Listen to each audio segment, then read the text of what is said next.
Hi, this is Chef Jack, and today we are going to do a little demonstration on cooking grass-fed beef shanks. These are cross-cut beef shanks, and you could use a beef shank, or you could use short ribs, or chuck roast, or you could actually do a little combination of all three.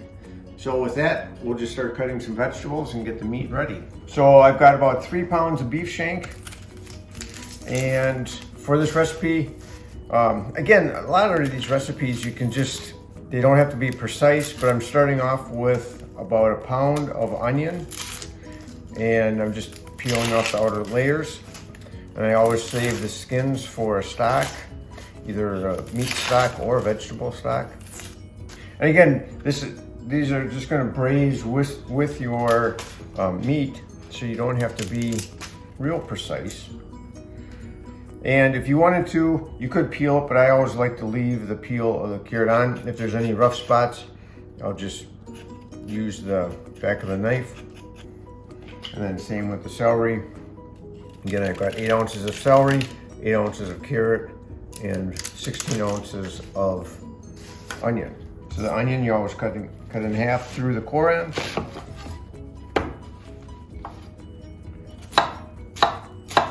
And I'll go about medium dice on this, just because you are going to braise the dish for several hours, so you want it a little larger. But still, at this size, they will start to dissolve down into your braising liquid and become part of your sauce.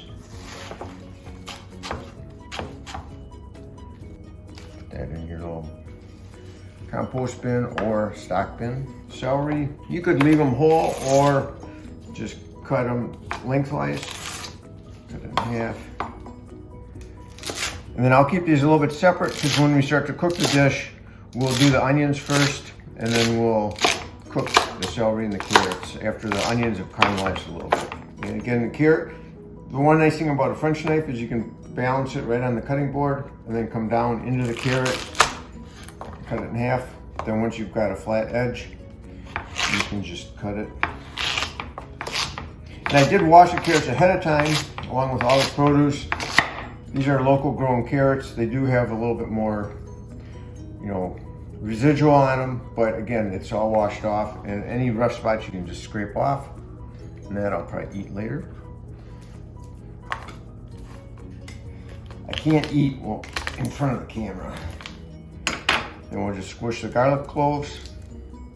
And again, too, you don't have to worry about mincing these up too much, because again, cooking in the oven for several hours, they'll just basically turn down into a paste and then just become part of your sauce. Now, I'll probably just leave them like that. If you wanted to, you could cut them down a little bit more, but again, it's going to cook for 3 or 4 hours in the oven, so it's just going to become part of the sauce. And before we go over to the stove, so the beef shank, I like it because it has the extra collagen, connective tissue in there, which gives you a really nice, rich sauce. And you can see there's not a lot of fat on grass-fed meat. We'll start a little oil in the pan, and then we might actually have to add a little bit more oil if things start to stick a little bit. Whereas regular beef, sometimes if you get too much fat, will get into your roasting pan. So with that, we'll get our pan ready. All right, here we are at the stove. We've got our Dutch oven on the flames on high heat.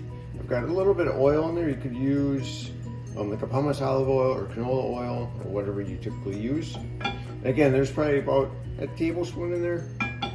In a Dutch oven, I like the enamel, but you could use a red cast iron. We've got our shank, and then we've got all of our vegetables. So again, you've got everything kind of at your quick disposal. And I just have a little kosher salt and ground pepper. We're just going to put a little bit,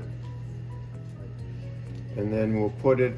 You always want to drop the piece of meat away from you in case it splashes. And you want to hear that sizzle, and that sizzle should continue through the whole cooking process. If you put your piece of meat in there and you lose it, then your pan is not hot enough. And that's great about cast iron skillets or casseroles. They maintain and retain all that heat. So we'll let that go for a couple minutes and give it a look in a second. And we'll just check in on our beef shank, and then make sure you want to put salt and pepper on the non-seared side. Sometimes if it sticks a little bit, you can just loosen it.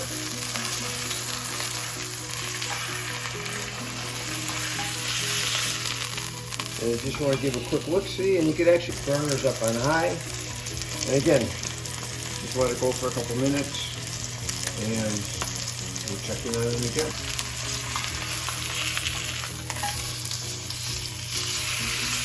And the white edge is pretty good. You can tell the bone prevents that side from really getting seared. We'll just press that down a little bit. And again, that will just give you a good flavor and color to your sauce when it's done. All right, we'll check in on our second side. You can see that's getting a little bit nice and brown and seared. And one thing with shanks is sometimes they don't always play nice, as you can see. What we'll do is just get it the best we can. We'll start on number 2, and we'll go through the same process with 2. All right, we'll check in. I added just a little bit of oil so I'll get a little bit better contact between the pan and the meat.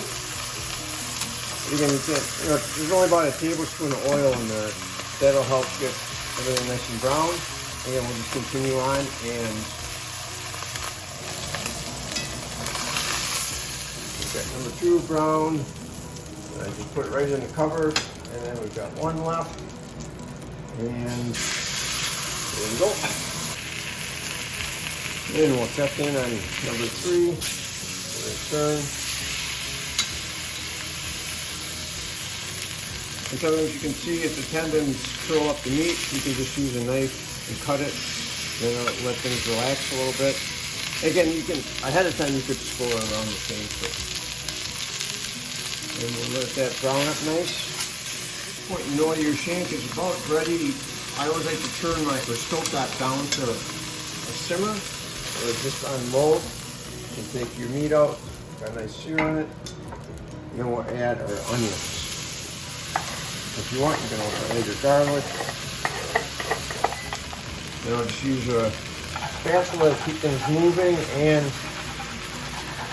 any of the fond or the caramelization on the bottom of the pan, you just work it up off the pan. Then you can see now my pan's getting a little bit quiet, so I'll just turn up the heat, continue cooking. So now onions are starting to cook down. You can see there's still nice little moisture on the onions and pan. Again, if it's a little dry, you could add a little oil, a little butter, just add a little salt. Again, I like to add salt and pepper throughout the cooking process, not just at the end.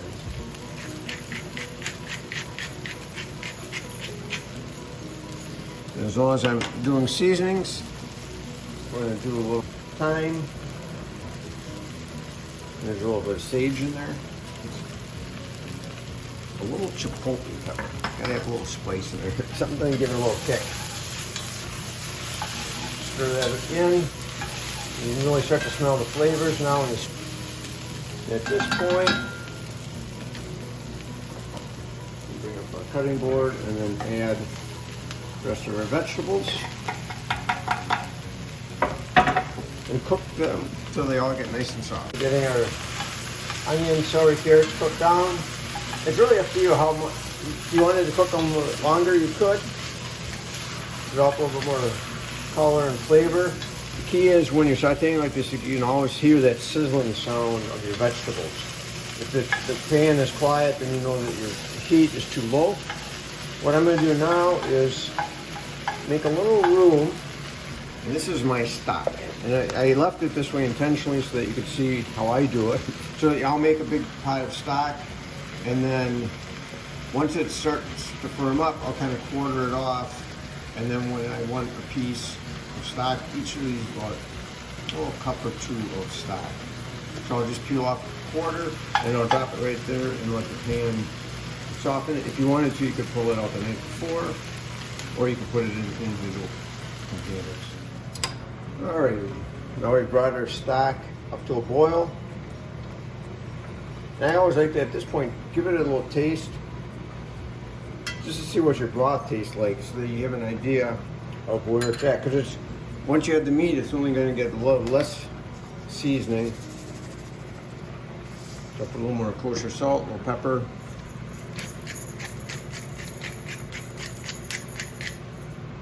Really, you know, we call this pot roast, but in France, we call this pot au feu, which is kind of pot on the fire.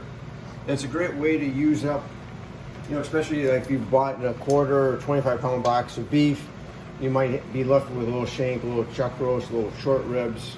That's a way to just put it all together, cook it, and go from there. So then we'll just put the meat in right on top of the vegetables, and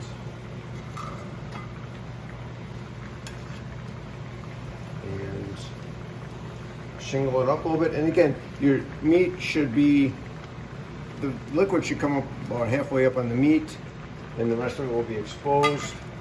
Then I'll just turn off the heat. Again, it's critical that you get it up to a nice boil before you put it in the oven. It'll just quicken the cooking time. Then I always like to put a little piece of parchment on top of that. The pan will help keep in some of the moisture, but I always think this adds a little bit, and it keeps some of the sauce off the sides of this pot. So we'll just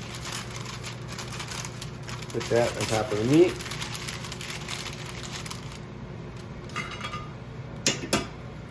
Pack up our pan. We'll just pour any juices right back into the pot.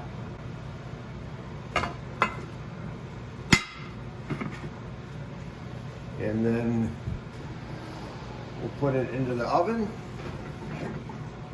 And for this recipe, we'll go with 300. You could go with 325, 350, depending on how long you like it to go. It's 5 to 12, so I'll see you in about 3 hours and we'll check in. Oh, look who came, just in time to help me clean up. Thank you, Maisie. And there you go, 3 o'clock. Shank. There's the quickest 3 hours I've ever witnessed. Anyways, it is daylight savings today. So we take off the paper, just put that on the top, and I'll, you know, just check a couple spots. It easily falls off the fork, and then you can enjoy your